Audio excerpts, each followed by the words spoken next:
Hi everyone, welcome to Toni on Real Estate Education. The following is a short story to help you understand the differences between leases that you will need to know for the state exam.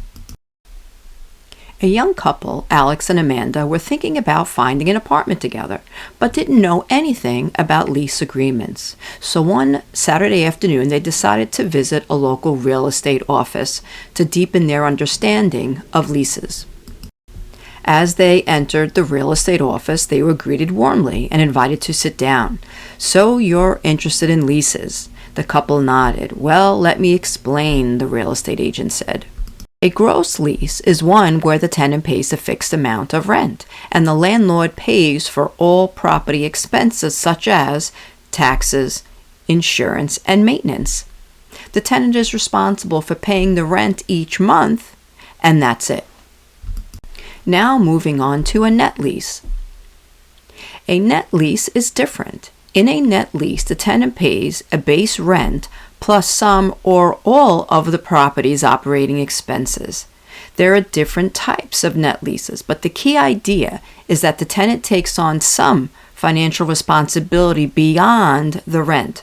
For example, the tenant pays all of the heat and some of the taxes. Now let's move on to a triple net lease.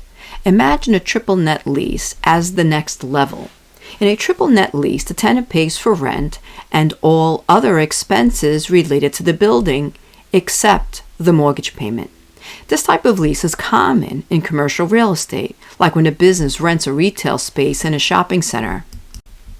Lastly, there's a percentage lease. This is often used in retail spaces where the rent is based on a percentage of the tenant's sales. So if a store does well and makes more sales, they might pay more in rent. It's a way for landlords to share in the success of their tenants. Hand in hand, the couple walked out of the real estate office, ready to make informed choices and take control of their future. Okay, now don't go anywhere. I have a Q&A coming up that will absolutely help you with passing your school and state real estate exams. Okay, let's take a look at what we've learned. Question number 1. Which type of agreement, whether commercial or residential, obligates the tenant to pay a base rent along with additional costs, such as property taxes, insurance, and maintenance, either in full or in part, depending on the lease structure? The answer is a net lease. Question number 2.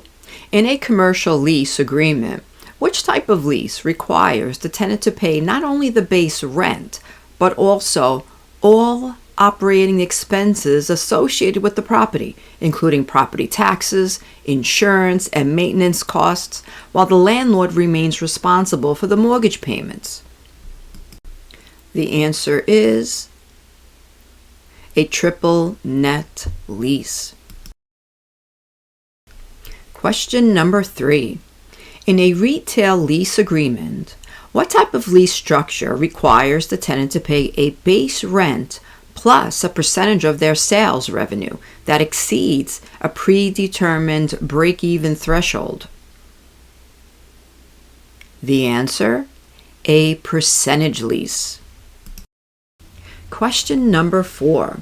Which type of lease, commonly used in residential rental agreements, requires the tenant to pay only a fixed rent amount, while the landlord is responsible for covering all property-related expenses, including utilities, maintenance, insurance, and property taxes? The answer is a gross lease. Okay, so that's it for today. I'll see you all in class.